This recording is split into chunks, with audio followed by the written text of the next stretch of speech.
예, 가오리가 개발이 중단이 됐죠, 일단. 그러면 과연 스텔스 정찰기는 물 건너갔을까? 이게 이제 이 항공 엔진 10,000파운드짜리하고 이 그 전자 장비에 매립 기술이 없어서 늦춰지는 거예요. 그런 기술이 더 확보될 때까지 이게 지금 진행되고 있거든요. 그래서 오늘 그 같은 얘기를 짧게 말씀드리겠습니다. 에비에이션 위크가 좀 이렇게 애매하고 좀 찜찜한 기사를 좀 싣죠. 전번에 이제 카이의 그 KF-21EX라는 정체불명의 카이 스토리도 에비에이션 위크에서 실었었죠.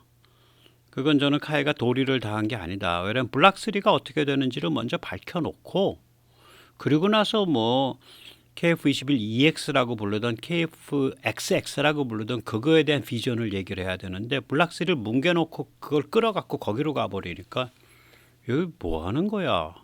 근데 그런 거를 낱낱하게 안 밝히고 그냥 뭉뚱그려서 카이 입장을 대변해 버리니까 이거 에비에이션 위크 왜 이래 그런 생각이 좀 듭니다.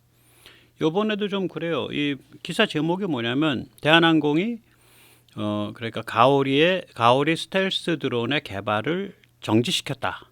그러면 이게 이렇게 근데 기사 내용은 별건 없어요. 그냥 정지된 걸 확인했다 그 정도예요. 올바른 의무는 뭐냐면 대한항공이 정지시킨 게 아니죠. 공군과 방위사업청이 정지시킨 거예요. 그럼 공군과 방위사업청은 왜 가오리 개발을 일시 중단했는가? 일시 중지했는가? 그래서 거기서 이제 인덱스로 좀 들어가 줘야죠. 그러니까 깊이 있게. 그걸 안 해. 그렇게 안 해.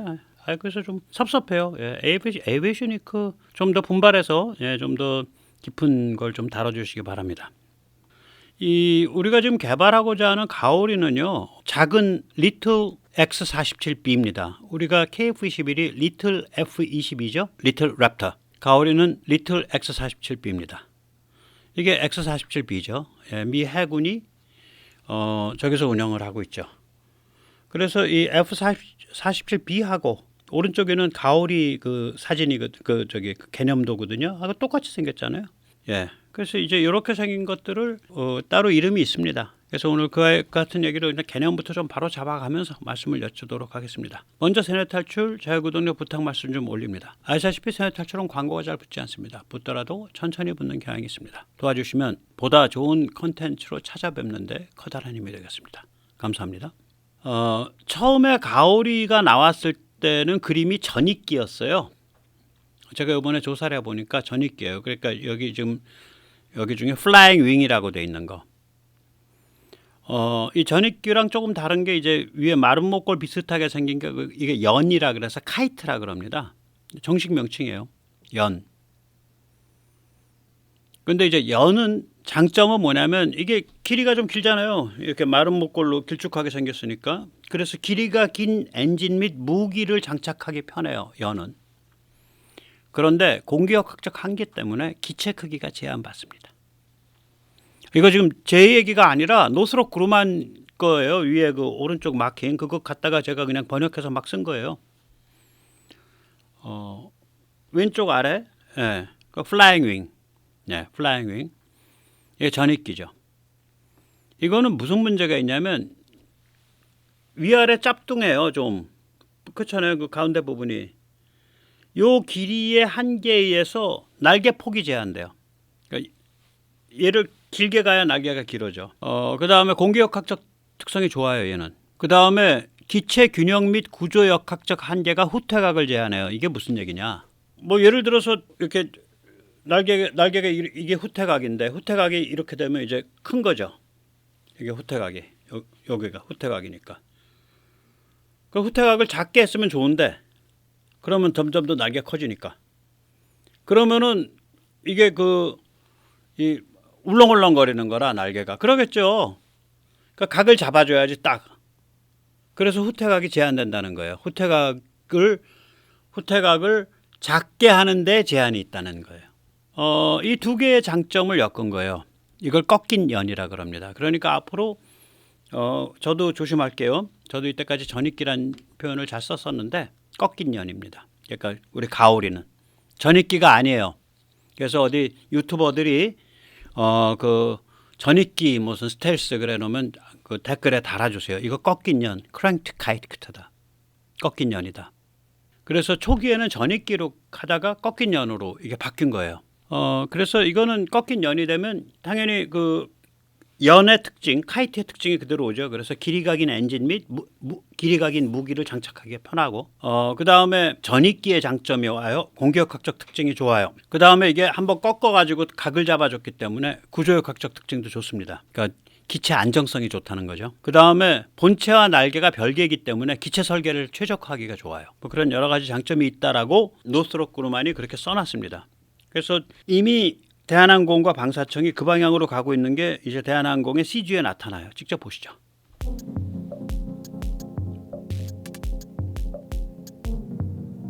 네, 꺾인 연이죠. 네, 한번 내려오다가 꺾이잖아요. 위에서. 네.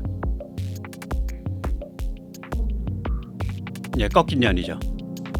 꺾인 연들이죠. 보면 형상이. 예. 예, 꺾인 연들이죠. 예. 그래서 이제는 전익기가 아니라 꺾인 연이다. 크랭크드 카이트다.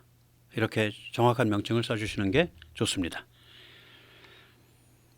그래가지고 이제 우리가 이제 그 가오리하고 쿠스 FC라 그러죠. 그 다음에 이 노스롭 그루만의 X47B를 한번 비교를 해보면 길이가 우리가 좀 짧죠. 한 1m쯤 10.4m, 저건 11.63m. 폭도 우리가 한 3, 4m 짧습니다. 저는 18.9m, 여기는 14.8m. 엔진이 저쪽은 F백 PW220U라는 엔진을 써요. 이게 드라이만 씁니다. 왜냐면 이게 애프터바나 할 필요가 없어요. 초음속을 안 가니까. 그때는 드라이만 합니다. 16,000파운드짜리 씁니다. 그러니까 이게 패밀리는 뭐랑 같은 거냐면 F16 엔진이에요. 근데 드라이만 쓰니까 뒤에 2차 연소부를 잘라버리고 짭동하게 만든 거죠. 16,000파운드 가는데 우리는 지금 두산이 주도해서 개발해요. 10,000파운드짜리는. 근데 이게 뭐 워낙 요새 뭐가 좀 좋은 일들이 많아갖고 이거 10,000파운드 좀 넘을 수도 있어요. 실제로 나올 때는. 공중량은 몰라요. 우리 X47B는 공중량이 파운드로 28,837파운드니까 약 13톤, 뭐 12톤이 넘는 거예요. 이게 뭐 우리 KF21보다 무거운 거예요. 공중량이.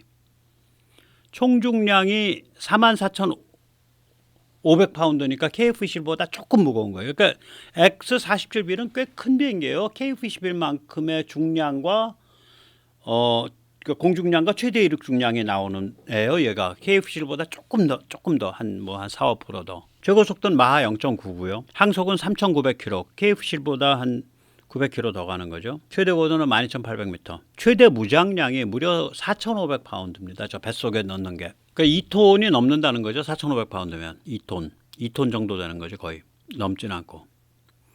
그럼 우리 가오리는 어떠냐? 쿠스 FC는 아까 엔진까지는 말씀드렸고 공중량 얼마나 나갈 거냐? 거의 한 9톤, 8톤 나갈 겁니다. 이거 공중량이. 최대 이륙 중량 얼마나 나갈 거냐? 거의 한 14, 15톤 14톤, 13톤 나갈 거예요. 무장량이 뭐 절반 정도에 약간 못 미칠 겁니다. 그러면 2,000파운드가 돼요.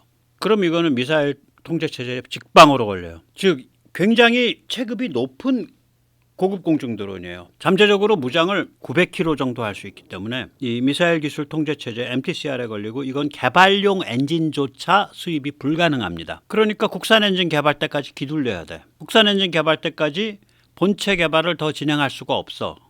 지금까지 하는 개념적인 테스트 외에는. 그러니까 개발을 중지시킨 거예요. 그러니까 대한항공이 중단한 게 아니라 방사청과 공군이 중단시킨 거죠. 당연하죠. 오히려 그러면 우리가 항공 엔진 얼마나 개발되고 있어? 혹은 다른 건 뭐가 또 더 개발돼야 이걸 본체 개발이 본격화되는 거야? 그걸 짚어봐야지. 에비에이션 위크가 그걸 안 짚었다는 점에서 아쉬운 거예요. 그 엔진은 언제 나온다는 거야? 이렇게 됩니다. 5,500파운드짜리 터보팬 엔진이 있어요. 이건 2025년 말 내년 말에 완성돼요. 완제품으로. 이게 지금 정부 자료입니다. 거기 보면 제가 빨간 거 쳐놓은 거 19년에서 25년까지 방사청. 그다음에 오른쪽 보면 무인 항공기용 완제 터보팬 엔진. 완제 다 된 거. 19년에서 25년. 그러니까 25년 말에 완성되는 거야. 근데 이건 5,500파운드짜리야. 이게 둘 다. 5,500파운드 저바이패스 터보팬 엔진이에요. 드라이 옴니입니다. 드라이만 합니다. TIT는 약 1330도 정도라고 추정이 됩니다. 예, 낮아요.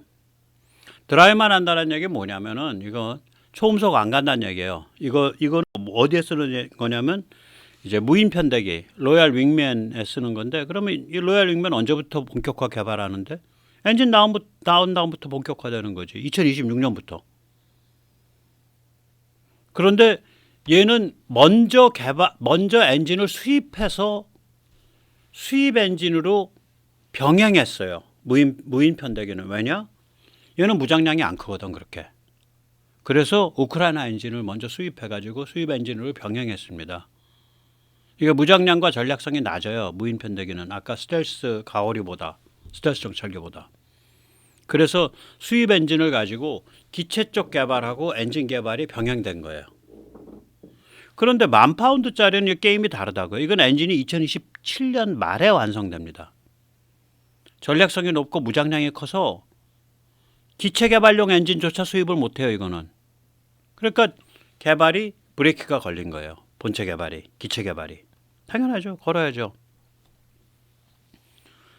그래서 이제 2025년에서 2028, 뭐 넓게 잡으면 2031까지가 이제 대한민국 항공 엔진의 변곡점인데요. 이게 뭐 종류가 많아갖고, 예, 종류가 많아요. 그래서 이걸 저는 이제 한 4종류로 보거든요. 5,500파운드짜리 저바이패스 터보팬 드라이만 하는 거, 그 완제품 2025년 말까지 됩니다.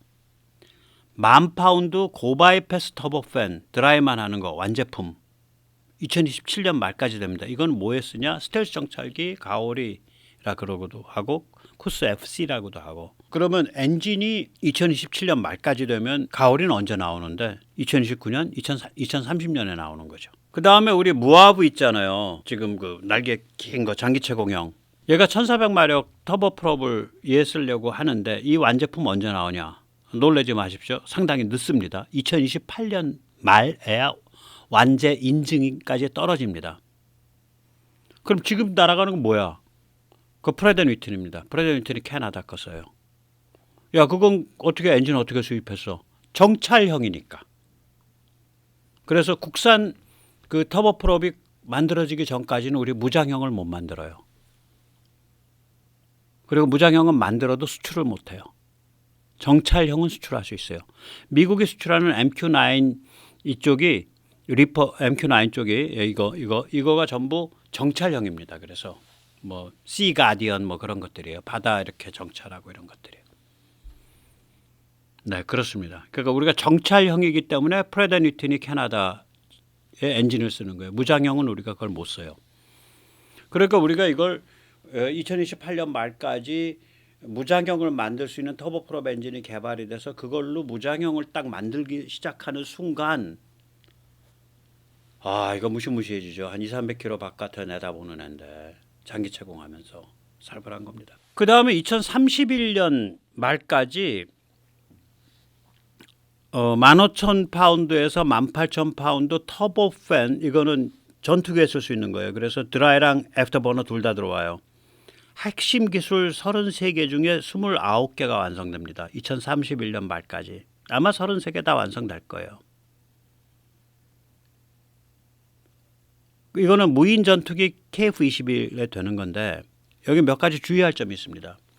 이건 업체 전문가들이 제안하는 스케줄입니다. 방사청 공군의 요구사항 및 정책은 아직 정해지지 않았습니다. 그 다음에 이거가 뭐 18,000파운드짜리를 할까? 15,000파운드짜리를 할까? 이럴 텐데 저는 아마 부품을 공유하는 2-3 종류의 엔진이 될 거다. 왜 그러냐면 전에도 말씀드렸지만 이 에어플로우 문제가 있어요. 그러니까 공기 흡입량. 그래서 15,000파운드 정도까지는 지금 KF-21을 수정 안 하고 엔진 가리만 가능할 수도 있어요. 15,000파운드까지는. 그런데 18,000파운드 엔진이 되는 순간 기체를 다 뜯어 고쳐야 돼. 이 공기통로니 기타 등등을. 그래서 KF-21용 엔진, 지금 그 기체를 전제로 한 엔진은 15,000파운드가 맞고요. 장기적으로 좀 마음 놓고 뭐 F-16을 찜쪄 먹을 공격기 단발 엔진을 만든다 그러면 18,000파운드. 그 다음에 아주 쌩쌩 날아다니는 무인 전투기 만든다 18,000파운드. 그 다음에 KF-XX 뭐 저기서 말하는 그러니까 카이의 이상한 용어로 하면 KF-21EX 얘는 기체가 달라요 사실은. 이거 거의 기체 크기가 저거만 할 거예요. 그 F-15 이런 애들은 18,000파운드 두 발 뭐 그렇게 될 거라고요. 그래서 이게 아마 두 종류 될 거라고 보는데 한번 쭉 보시죠. 예, 이 무인 편대기 로얄 윙맨 얘가 이제 그 아까 말씀드렸듯이 5,500파운드짜리 쓰는 애예요. 엔진은 25년 말에 완성됩니다. 내년 말까지. 네. 그 다음에 이게 아까 보여드렸던 스텔스 정찰 가오리 쿠스 FC 얘는 엔진이 2027년 말이고 아마 얘가 만들어지는 건 2029년, 2030년이나 돼야 만들어질 겁니다. 네, 그 다음에 장기 채공 무인기 무장형 지금 정찰형은 프레드 & 위스턴이 캐나다 엔진으로 하는데 무장형은 이거는 우리가 엔진이 나온 다음에 해요. 그럼 이 엔진 언제 나오냐? 2028년 말이나 나옵니다. 그 다음에 무인 전투기 KF-21, KF-XX에 적용되는 15,000에서 18,000파운드 엔진. 이거는 핵심 기술이 개발이 되는 게 핵심 모듈 기술들이 개발이 되는 게 빨라도 2031년 말 정도 되고요. 그걸 가지고 이제 이제 전체를 통합해서 만들고 테스트하고 해야 되니까 엔진 개발이 2035년은 봐야 될 거예요. 네, 그렇게 되는 겁니다 이게. 또 엔진뿐만이 아니라 아까 그 스텔스 정찰기, 그 가오리, 그러니까 이 꺾인 년, 그거를 이제 우리가 생각을 하면 이게 스텔스니까 항전 장비, 뭐 정찰에 필요한 항전 장비 이런 거 그 매립시켜야 될 거 아니야. 그래서 이제 이 매립 노하우가 우리가 아직 없어요. 스텔스기에 전자장비, 바깥을 내다보는 전자장비를 매립하는 노하우가 우리가 아직 없어요. 예. 그래서 여기 위탁 연구 제안 요청서 최근에 나온 거 보면 저피탐, 스텔스란 얘기죠. 항공용 전자광학 장비, 2호 장비를 얘기하는 거죠. 2호 장비를 어떻게 매립할 수 있냐. 예.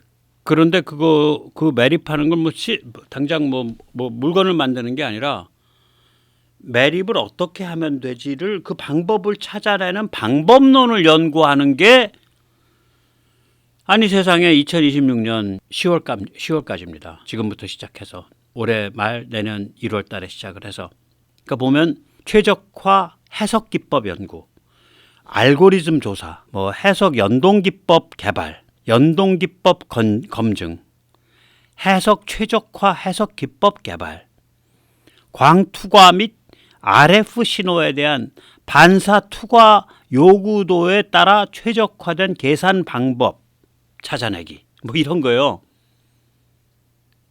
그러니까 2026년 10월이 돼서야 이거 이런 식으로 개발하면 돼. 그 개발 원리를 찾아낼 거고 그 이후에 또 한 1, 2년, 2, 3년 걸려서 이제 매립을 할 수 있는 모듈이 만들어질 거죠. 그 위에 어떤 걸 카바를 어떻게 씌운다 뭐 이런 게.